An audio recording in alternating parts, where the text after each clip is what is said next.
Flint, Michigan's nearly 100,000 residents have dealt with an ongoing water contamination crisis for years now, and they've received little to no help from the federal government, and their state government has been completely incompetent on the matter and even criminal.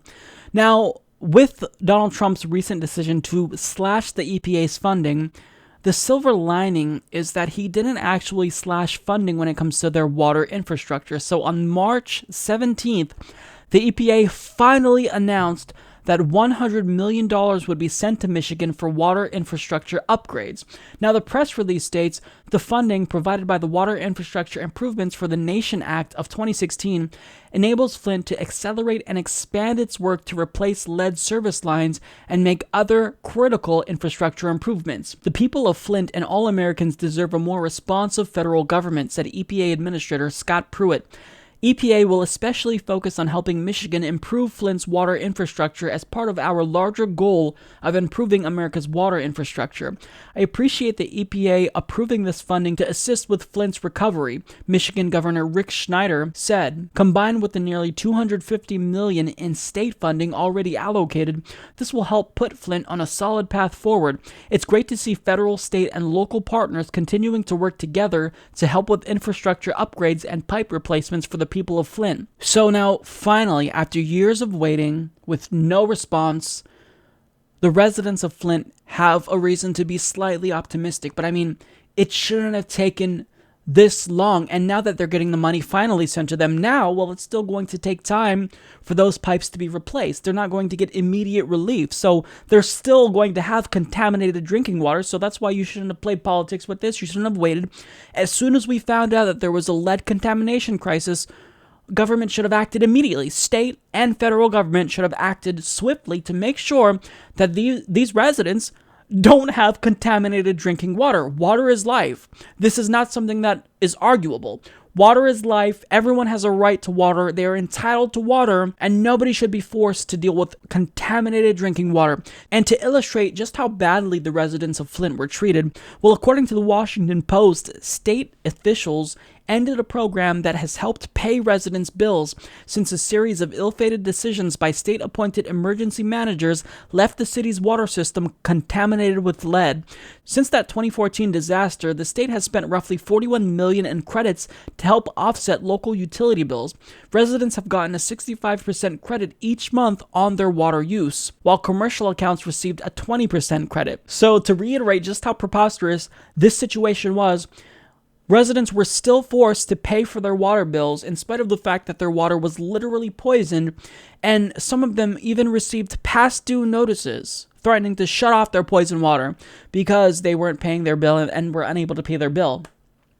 Not kidding. Now, I don't want to just tell you about the story of the residents of Flint. I think it's important that we actually hear from the residents of Flint themselves, so that way we get an idea of what they were dealing with. This is a clear cup that I just poured it in. Now, as you can see, that's what it looks like.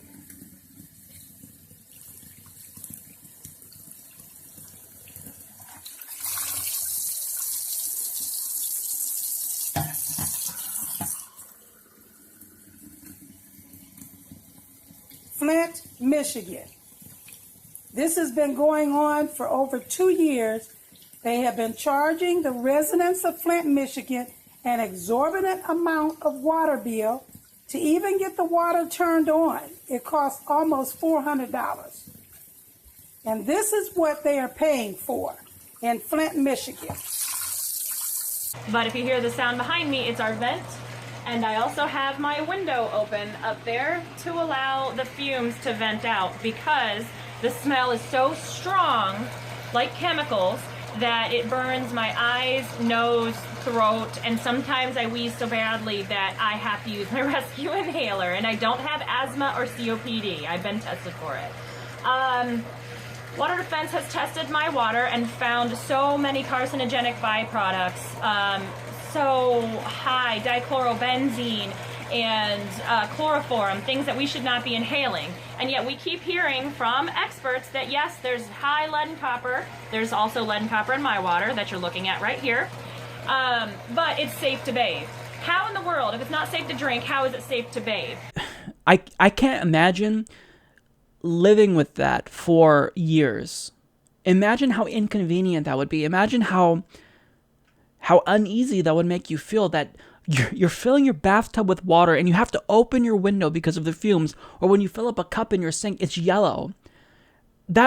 No citizen in a first world country should ever have to deal with this. I mean, nobody in any country, even third world countries, should have to deal with this, because I think as human beings we deserve better. But I mean, in a modern, industrialized nation, we should never have to deal with this. So let's replace the pipes. Let's get them clean drinking water. But we have to make sure now that there is accountability, that we fire some people, that we throw people in jail who are responsible for this. Because when you privatize water and you try to make something profitable that shouldn't be profitable, this is what happens. This is the type of shit that we see that happens. So we have to make sure that there's accountability so a crisis of this magnitude never happens again.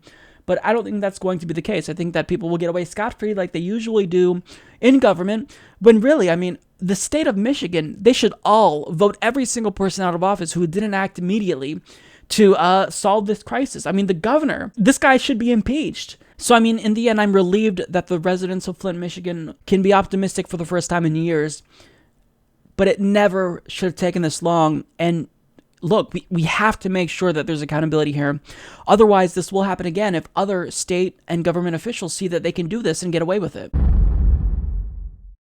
Support this podcast by joining the independent progressive media revolution today at humanistreport.com.